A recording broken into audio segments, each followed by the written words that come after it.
Hello taurus, welcome to Guru माइंडी tarot. और ये reading है 21 जुलाई से लेके 27 जुलाई तक की। तो देखते हैं कि इस वीक में आप क्या एक्सपेक्ट कर सकते हैं लव में और क्या हो सकता है।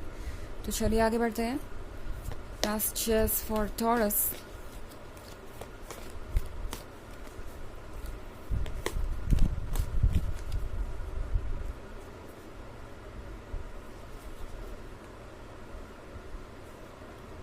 Love, page of fire, 10 of fire, messenger of fire and 7 of earth. Okay, तो हमारे पास है लव। जब लव का कार्ड यहाँ पे है तो सारी मुश्किलें दूर हो ही जाएंगी। मतलब आप जिसके भी साथ रिलेशनशिप में है, आप दोनों की पर्सनालिटी बहुत अलग हो सकती है। ओके, ये पर्सन इस लाइन की तरह है जो वाइल्ड है, जो काफ़ी डोमिनेटिंग हो सकता है, जो बहुत ही ज़्यादा स्ट्रॉन्ग हो सकता है। और दूसरी तरफ आप फ्रेजाइल, सॉफ्ट एंड डेलिकेट। तो यहाँ पे ऐसा लग रहा है जैसे कि ये जो लायन है वो इस फ्रेजाइल से लड़की के कंट्रोल में आ गया है। मतलब जेंडर से इसका कोई लेना देना नहीं है, ये कार्ड पे बना हुआ है तो मैं इसे ऐसे ही डिस्क्राइब कर रही हूँ। तो यहाँ पे इस पर्सन के जो भी तरीके थे, लगता है उन्हें आप बदलने वाले हैं।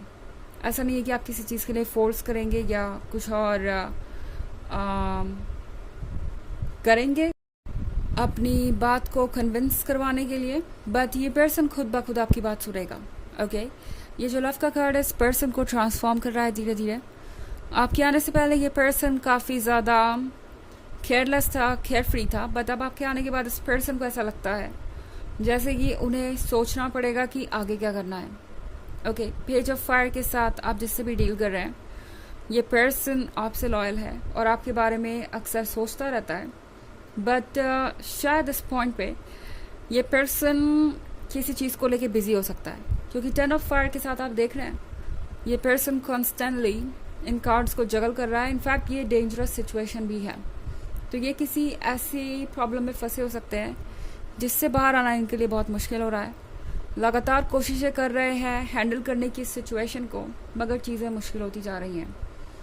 हो सकता है आप में से बहुत सारे लोगों के लिए ये एक लॉन्ग डिस्टेंस रिलेशनशिप हो, या हो सकता है कि इनके फैमिली में, इनके लाइफ में फाइनेंसेस, हेल्थ और फैमिली मेम्बर्स के साथ हो सकता है कुछ इश्यूज हों, प्रॉब्लम्स जैसे लगता है ख़त्म होने का नाम ही नहीं ले रही। उन्हें ऐसा लग रहा है कि जो भी हो रहा है इस पॉइंट पे वो बिल्कुल उनके कंट्रोल से बाहर है। ये पर्सन चाहता है कि जब भी आप दोनों क्लोज आए उनके पास ये सब इश्यूज ना हो। ओके, तो शायद इस वक्त आपको लगेगा कि ये पर्सन बहुत साइलेंट है और ज़्यादा आपकी तरफ इंटरेस्ट नहीं दिखा रहा, या शायद उन्होंने आप में अपनी दिलचस्पी खो दी है।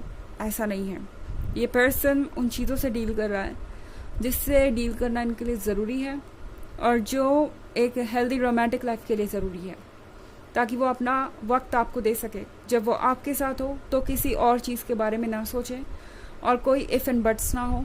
जब आप दोनों साथ हो तो आप दोनों एक दूसरे के सिवाय किसी और चीज़ के बारे में ना सोचें।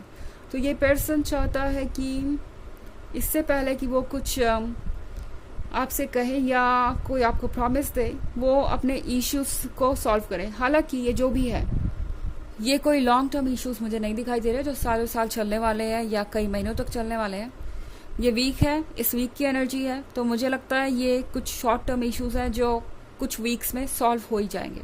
ओके, 10 ऑफ फायर है तो 10 डेज से लेके 10 वीक्स तक ये चीज़ें सॉल्व हो ही जाएंगी। ये कोई ऐसी चीज़ नहीं है जो बहुत दिन तक चले। एंड फिर 7 ऑफ अर्थ के साथ आपको जो इंतज़ार है ये खुद ब खुद ख़त्म हो जाएगा।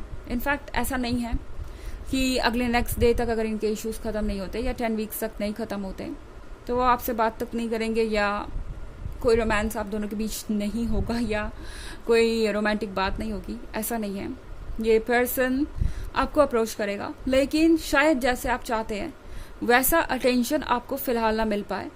और अगर ये लॉन्ग डिस्टेंस रिलेशनशिप है तो ये पर्सन आपसे मिलना भी चाहेगा, बट ये सारे इश्यूज ख़त्म होने के बाद। एंड जहाँ तक बात है इसकी कि क्या इन्होंने आप में अपना इंटरेस्ट लूज़ कर दिया है, मैं आपको बता दूं कि इस पर्सन को आप मैसेंजर ऑफ फायर नज़र आते हैं।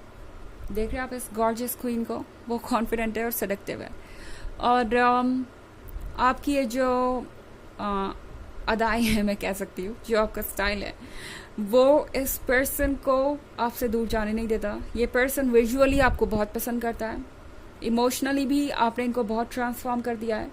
लगता है जैसे कि आप दोनों सेम पेज पे आ गए हैं, आप दोनों ने ऑलमोस्ट एक बैलेंस अचीव कर ही लिया है। और ये जो रिलेशनशिप है अब एक नए फेज़ की तरफ बढ़ रहा है। हालांकि कुछ ऑब्स्टेकल्स हैं, बट ये ऑब्स्टेकल्स जल्दी ही साफ हो जाएंगे आपके रास्ते से। एंड ये पर्सन उसी की कोशिशें कर रहा है लगातार। ओके, हालांकि ये एक जनरल रीडिंग है, ये सबसे रेजोनेट नहीं करेगी। एनर्जी रिवर्स हो सकती है अगर आप क्रॉस वॉचर हैं। इसके अलावा अगर आप पिछले वीक की रीडिंग या ईयरली रीडिंग देखना चाहें 2023 के फर्स्ट क्वार्टर, सेकेंड क्वार्टर और फोर्थ क्वार्टर की, तो उसका लिंक आपको डिस्क्रिप्शन बॉक्स में मिल जाएगा हमेशा की तरह। चलिए आगे बढ़ते हैं।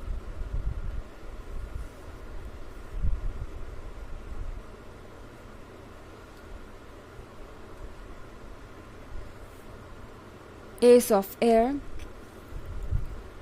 Hierophant, Nine of Water, Call, and Three of Water. Okay. तो हमारे पास एस ऑफ एयर भी है यहाँ पे। एस ऑफ एयर के साथ अगर आप दोनों के बीच में बात बिल्कुल बंद है इस पॉइंट पे, तो ये सोचना बंद कर दीजिए कि ये आपकी वजह से है, क्योंकि ये आपकी वजह से नहीं है। ये पर्सन बहुत ज़्यादा स्ट्रेस्ड हो सकता है और इस वक्त इतना ज़्यादा ऑक्यूपाइड है अपने थॉट से कि शायद ये उस तरीके से अपनी फीलिंग्स को आपके सामने ना रख पाए जैसा आप एक्सपेक्ट कर रहे हैं। तो लगता है ऐसा कि कुछ इश्यूज हैं इनके लाइफ में, और इससे पहले कि वो इन इश्यूज को सॉर्ट आउट कर लें, वो आपको कोई कमिटमेंट नहीं देना चाहते, क्योंकि इन्हें सॉर्ट आउट किए बिना ये कमिटमेंट शायद वो कभी पूरा ना कर पाए, और इसीलिए ये पर्सन शायद इस वीक में कुछ भी कहने से बचेगा। ओके, द हायरोफेंट का भी कार्ड है यहाँ पे। द हायरोफेंट के साथ इनका विजडम इनसे कह रहा है कि अच्छा होगा कि वो इन ऑब्स्टेकल्स से भागे नहीं, अच्छा होगा कि जो सच है उसे वो फेस करें ताकि वो क्लियरली चीज़ों को देख पाए। तो अगर आप ये सोच रहे हैं कि आपसे कोई गलती हो गई है या ये पर्सन आपसे दूर जाना चाहता है, तो ये सच नहीं है। इनफैक्ट 9 ऑफ वाटर के साथ ये पर्सन चाहता है कि जो भी आप दोनों के बीच इश्यूज हैं वो सॉल्व हो, आप दोनों मैनिफेस्ट कर पाएँ एक यूनियन। इनफैक्ट 9 ऑफ वाटर है एक फैमिली के बारे में, एक फ्यूचर के बारे में जो इस वक्त आपके ड्रीम्स में है, और कॉल का कार्ड है यहाँ पे। तो इस पर्सन की फीलिंग्स शायद आप भी फील कर पाए इस वीक में।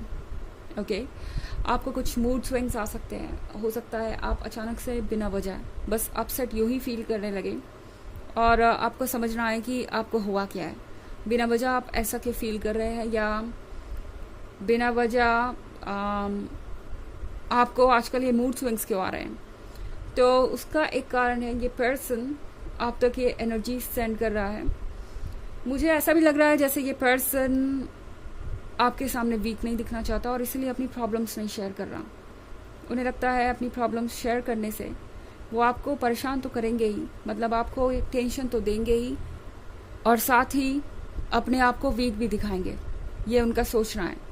3 ऑफ वाटर के साथ ये पर्सन शायद इस वक्त कुछ स्पेस चाहता है, उन्हें वो स्पेस आपको देना चाहिए। 3 ऑफ वाटर आपसे कह रहा है कि ये पर्सन खुद ब खुद समय ठीक होने पे आपके पास वापस चला आएगा, और तब आप इनसे चीज़ें क्लियर कर सकते हैं, पूछ सकते हैं इस बारे में। फ़िलहाल इसकी ज़्यादा टेंशन मत लीजिए और 3 ऑफ वाटर के साथ बाकी सारी चीज़ों पे फोकस कीजिए और इन्जॉय कीजिए लाइफ को। चलिए देखते हैं आपके लिए ऑरेकल मैसेज क्या है।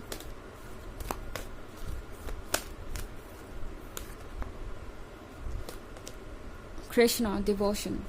Trust your spiritual guidance. Your commitment has been recognized. You are loved unconditionally. तो टैरो आपसे कह रहा है कि अपनी स्पिरिचुअल गाइडेंस को ट्रस्ट कीजिए, जहाँ से भी आपको स्पिरिचुअल गाइडेंस मिल रही है। ओके, आपके फैमिली मेम्बर के थ्रू, मेरे वीडियो के थ्रू, या कहीं से भी, किसी और के वीडियो के थ्रू, डजेंट मैटर, जहाँ से भी मिल रही है आपकी सिचुएशन से अगर वो रेजोनेट करती है तो उस स्पिरिचुअल गाइडेंस को ट्रस्ट कीजिए। और ये आपके लिए ज़्यादा ज़रूरी है कि आपका अनकंडीशनल लव ये पर्सन समझता है।